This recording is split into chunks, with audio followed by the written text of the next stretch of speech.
Թուշի ազատագրումը տոն չկներես։ Ռուսաստանում է երկկողմ հանդիպում Վլադիմիր Պուտինի հետ նախատեսված է թե ոչ, եւ այս օրերին շատ խոսում է Հայաստանում ինչ որ հիբրիդային պատերազմների մասին, ակնարկում է նաեւ, որ դրանք հեղինակվում են ռուսական կողմից, որքանով են լուրջ այդ գործողությունները եւ արդյոք Փաշինյանը պատրաստվում է այդ հարցը բարձրացնել Վլադիմիր Պուտինի հետ հանդիպում։ Հիբրիդային պատերազմը չեմ կարծում, որ հիբրիդային պատերազմի մասին խոսում է միայն վերջին շրջանում։ Դրա մասին եւի խոսում է 2018 թվականից։ Երկկողմ հանդիպման մասին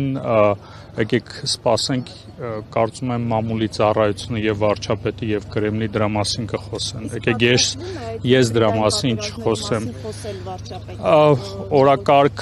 Օրակարգային բոլոր հարցերը կքննարկեն եւ ինչ նպատակահարմար կգտնեն, հրապարակային կներկայացնեն։ Պարոն Գրիգորյան, զուտ օրվա հետ կապված 80 տարի առաջ շատ տեղի ունեցած իրադարձությունները ձեր կարծիքով այսօր ինչպես են ընկալում Հայաստանի հասարակության մեջ։ Կդժվարանամ ասել ինչպես են ընկալում Հայաստանի հասարակության մեջ։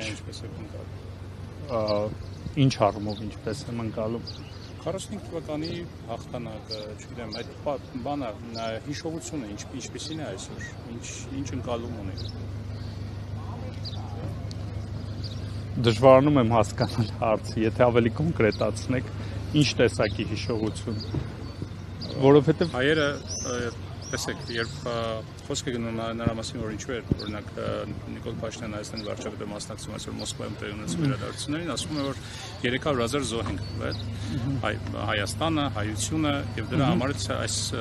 ուրեմն հաղթանակը, այս տոնը շատ կարեւոր է նաեւ մեզ համար։ Այդ կոնտեքստում եմ ուզում ասեք ձեր կարծիքը։ Բնականաբար հայ ժողովուրդը, որ մեծ ներդրում է ունեցել երկրորդ համաշխարհային պատերազմի ֆաշիզմի դեմ պայքարում, բնականաբար մեծ կարևորություն ունի եւ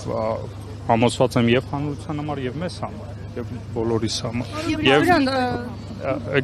եկեք ավարտել եմ խնդրեմ։ Պարոն Գրիգորյան, Ռուսաստանից անընդհատ առաջարկ է հնչում, որ խաղաղության համաձայնագիրը, քանի որ չի հաջողվում կնքվել, իրենք կարող են միջնորդի դեր ստանձնել։ Հնարավոր է առաջարկ ընդունել։ Իրենք միջնորդի դեր բայց ունեցել են, չեն ունեցել ռուսները Ռուսաստանի Դաշնությունը միջնորդի դեր ունեցել են, երկար ժամանակ ունեցել են միջնորդի դեր։ Չէ, այս պահին պարզապես բանակցությունները հիմնականում ընթանում են երկկողմ, դրա մասին եւ Երևանն է խոսել եւ Բաքուն։ Եվ դուք որ արդյունավետ չէ, հնարավոր է առաջարկ ընդունել։ Ինչի նկատի ունեք արդյունավետ։ Որովհետեւ եթե համաձայնագիրը չի կնքվում, արդյունք չկա։ Համաձայնագրի տեքստը ամբողջովին համաձայնեցված է, եկեք արձանագրենք, որ համաձայնագրի տեքստի վերջնական փուլում առնվազն վերջնական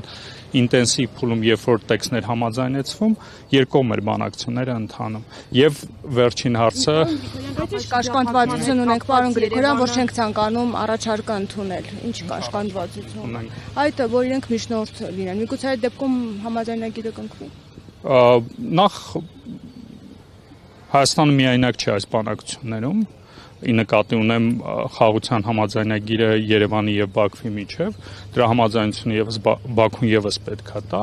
եւ ընդհանուր առմամբ, քանի որ վերջին շրջանում բանակցությունների հիմնականում երկկողմ են ընթանում եւ մենք տեսնում ենք երկկողմ բանակցություններում արդյունավետություն, մենք շարունակում ենք երկկողմ աշխատել։ Թուրքիան նրանց հետ է եւ երկկողմ չէ, Թուրքիան ուղիղ ներգրավվածություն ունի։ Եկեք մի հատ նորից ասեք։ Թուրքիան ներգրավվածություն ունի այս բանակցություններում եւ միայնակ չի։ Դե մենք տեսնում ենք հայտարարությունների տեսքով, որ նույնիսկ պահանջներ է ներկայացնում։ Կողմից է։ Իսկ Ռուսաստանը ում կողմից է լինելու։ Այդ հարցի պատասխանը երբ որ ունենաք, այդ հարցը կքննարկենք վերջին հարցը։ Լավ, ապա շրջափակման մասով Երևանի առաջարկներին արձագանք կա, պարոն Գրիգորյան, գրավոր առաջարկներին։ Դեռևս հստակ արձագանք չկա։ Եվ խաղաղության պայմանագրի շուրջ բանակցությունները ինչի շուրջ են այս պահին Բաքվի հետ։ Բանակցությունները ստորագրման շուրջ են, քանի որ տեքստը այլևս վերջնականացված է եւ մենք պետք է բանակցենք ստորագրման